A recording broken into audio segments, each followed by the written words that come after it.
Hey Planet Poke people, how you doing? It's me, Diogen Z, with some more Pokemon Conquest. Hey there, you two! Oh, that's right. I was going to teach you how to make new allies. Well, it's pretty easy. Not all warriors are a part of an army, you know.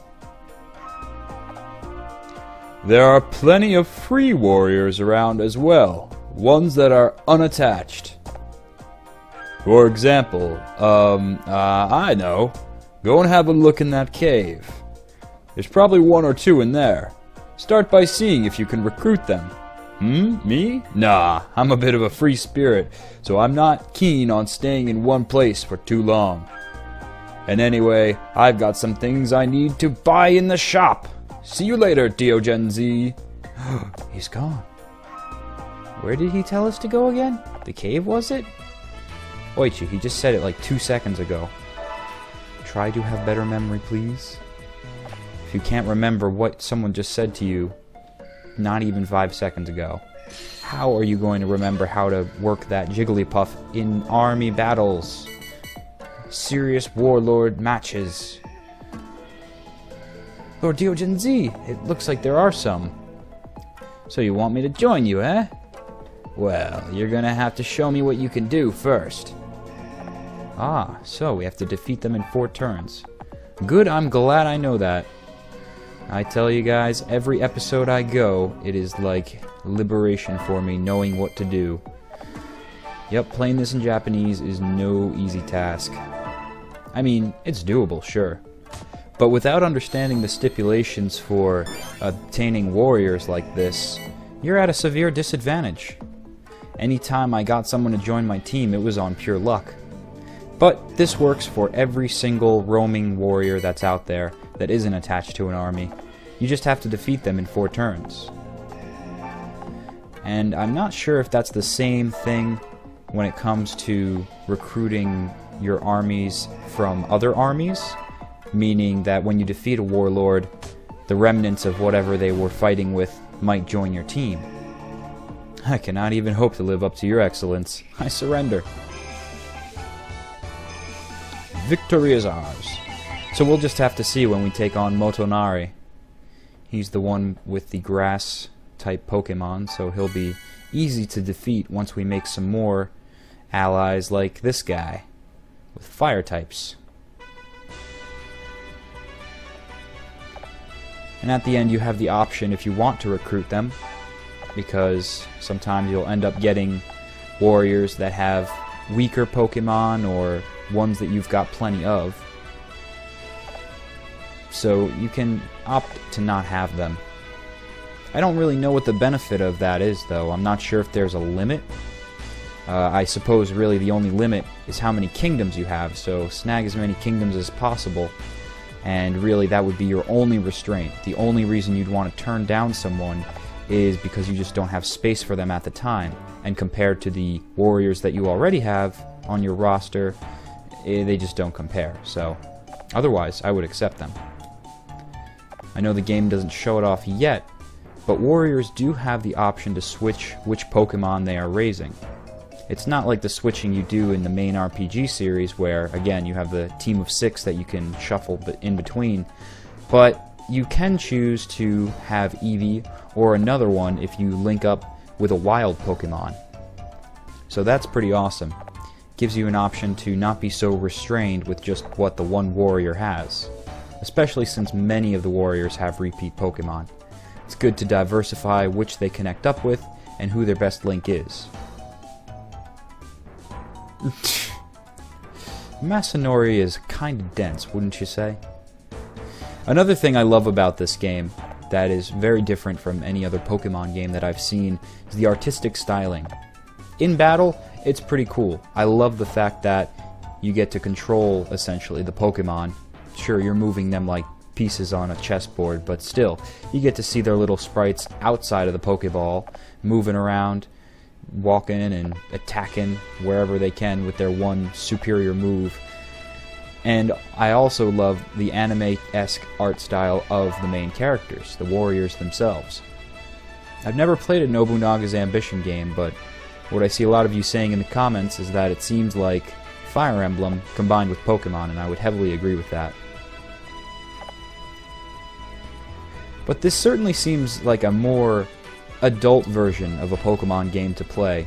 If you wanted to show someone who hadn't played Pokemon since the first generation that the series has evolved over time and it's not just for kids, I would definitely point them towards this game, because they don't need to know all the hubbub about the RPG.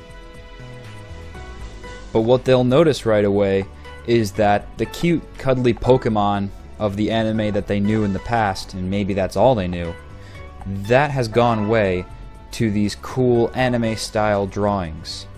It's great, because even the Pokemon themselves have their own unique artistic renditions.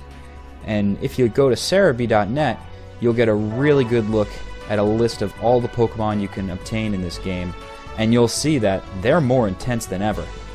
They're ready for a serious battle. This is war, after all.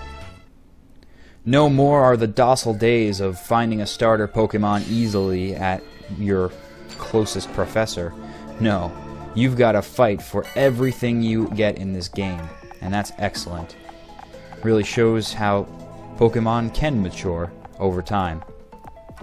And it makes me hopeful for the future in that we will get more unique storylines like this. I really love the story most of all. It's interesting. Jigglypuff can't attack from there. It's interesting, and it's also compelling with its mechanics.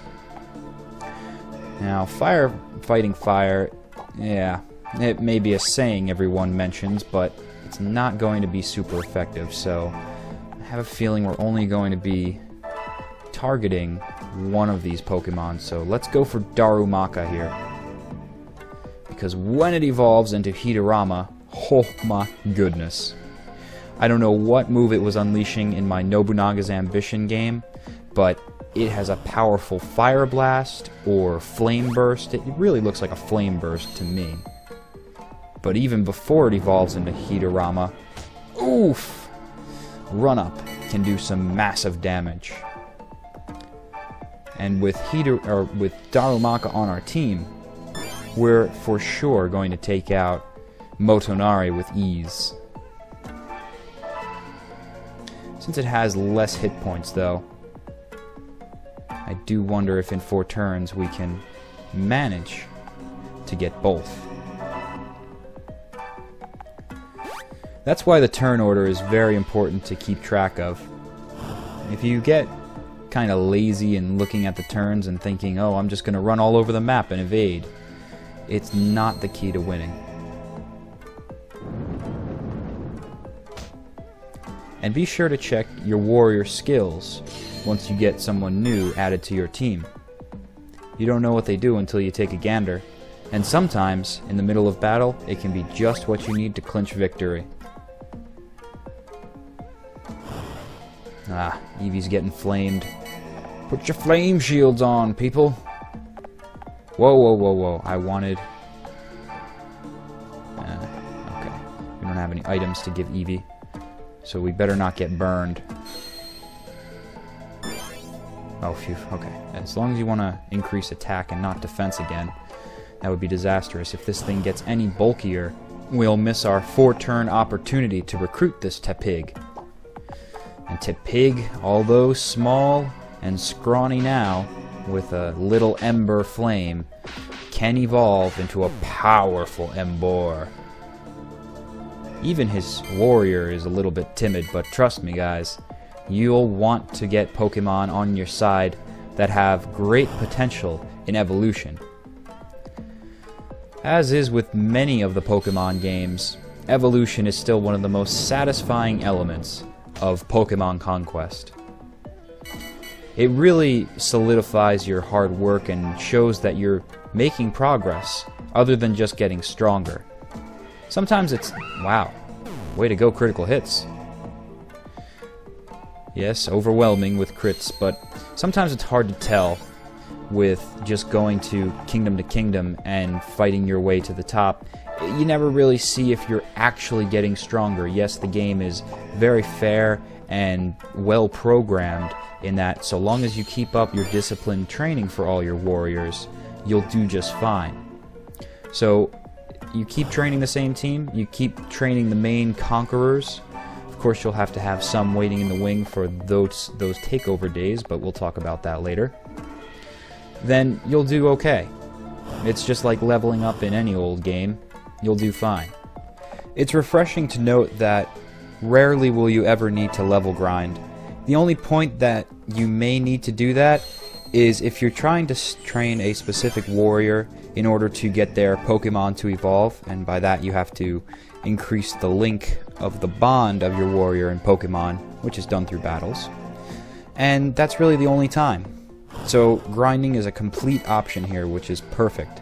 I despise games that grind way too much, and it's a necessary element to get on to the next stage of the game. So that's my question for you today in the comments below that you can answer. What games have you played, RPG or otherwise, that require a ridiculous amount of grinding? I'd like to know, because I try to steer clear of those games, and if I get a good list of which ones those are, I can do more efforts to dodge them, and also spread the word to other gamers in future LPs. Perfect! That critical hit really helped us out. I'm not sure if we would have made it for that Hidorama trainer in the 4 turns if we didn't. But thank luck we did. And now Rikyu and Hideki are now a part of our team. Woo! So, you must be thinking, well, Diogen Z, we've got ourselves some firepower. Now what? Well, now I want to check this out. Panagiri shop. I have no idea what a panagiri is, but we're gonna find out right now. Well, hello there. I've not seen you around here before. Would you like to hear a little bit about our services we offer at the Panagiri shop? The Panagiri shop is a place where you can buy Panagiri to feed your Pokemon and restore their energy. What exactly is this energy, you ask? Well, it's kind of a measure of your Pokemon's enthusiasm, I suppose. Higher it is, the more powerful they are. Now every Pokemon has a different energy level. What's more, the energy levels change every 3 months or so. In other words, it's very hard to have all your Pokemon in top condition at the same time. That's why you should be sure to drop by for some Panagiri if you have a big battle coming on. In fact, I can serve you one now. So what'll it be? Oh, so that's why it didn't cost anything. Interesting. Oh, nice. That's really awesome. The Panagiri shop is free. That always perplexed me when playing Nobunaga's Ambition. I'm like, what kind of shop gives out their wares for free? But it's not free in the way that it takes up a turn, so by using all your warriors just to raise their energy levels, you're going to waste time. And you may wonder, well, what wasting is there of any turn? Well, although all is peaceful on the home front now of Aurora, when we get more kingdoms in our peripheral, they will start to invade our already taken kingdoms. And if you don't have warriors there to defend, they'll take it with ease. No questions asked, they automatically get it. And then you'll have to backtrack to take it back from them, and it's just a whole mess of a process that you'd like to avoid by keeping some stronger warriors there to defend while you're out conquering new kingdoms. That's where I suppose you could say more level grinding would be involved, is if you want strong warriors at each outpost of the kingdoms you conquer, then you would probably need a lot more leveling up. But even by not having warriors everywhere, and that's what I did on my first run while playing Nobunaga's Ambition, I can say it's not too difficult to take them back. Because what ends up happening is it's a fragmented version of whoever's army is invading. So you're not getting the full force brunt of the main warlord, you're just taking on a couple of their grunts. So if you are invaded, it's not the end of the world, But what I'm recommending is that you do have someone to hold off the fort and defend, because most of the times you won't even have to fully defeat them. You can just stall. Remember in the past when I said stalling was not a good idea? Well, when it comes to invading armies, it's a smart tactic. But bear in mind, this strategy only works if you've already got warriors established. If they are successful in invading with no complications, you'll have to fight them off just like any other kingdom that you had to capture. Alright, so we've got our new items. Let's try and equip these. I must tell you, it is beautiful being able to read these in my own home language, English. I love it, because now I know what all these items do. And is it just me, or does the equipment icon at the top there, where we toggle L and R, look sort of like an Electivire head? It does to me. Let me know what you guys think. Okay, so we equipped what we could, and we'll get more gold in our conquering ambitions, in our quest to conquer them all. See, that's pretty cool. It's not you have to catch them all, it's you have to conquer them all. It's not what you catch, it's how you raise it.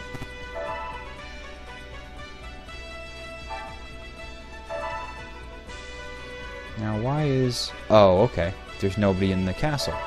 Gotcha. So when you have no one in that particular kingdom, what you need to do is march.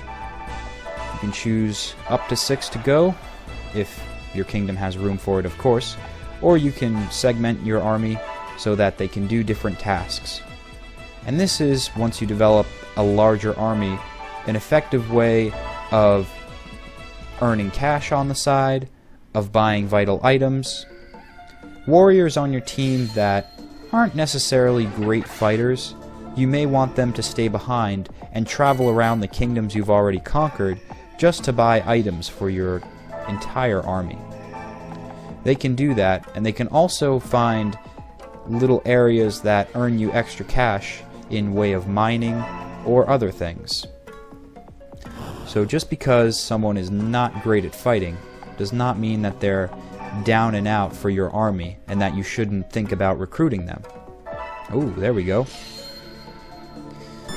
That's why it's important to check your new recruit's warrior skills, because now Charmander has a higher burn potential. But we're taking 3 fires against 2 water types. They definitely have the advantage. Not to mention the home team advantage of having the waterfall and pond to hide in. They're not using it well, though, I must say. That was a smart move by the Wooper right there in front of Charmander, being able to attack Tepig as well, but they are leaving themselves exposed to attack. I fought a Magikarp here before. Was it here? No, it was probably in Motonari's kingdom, if I remember correctly.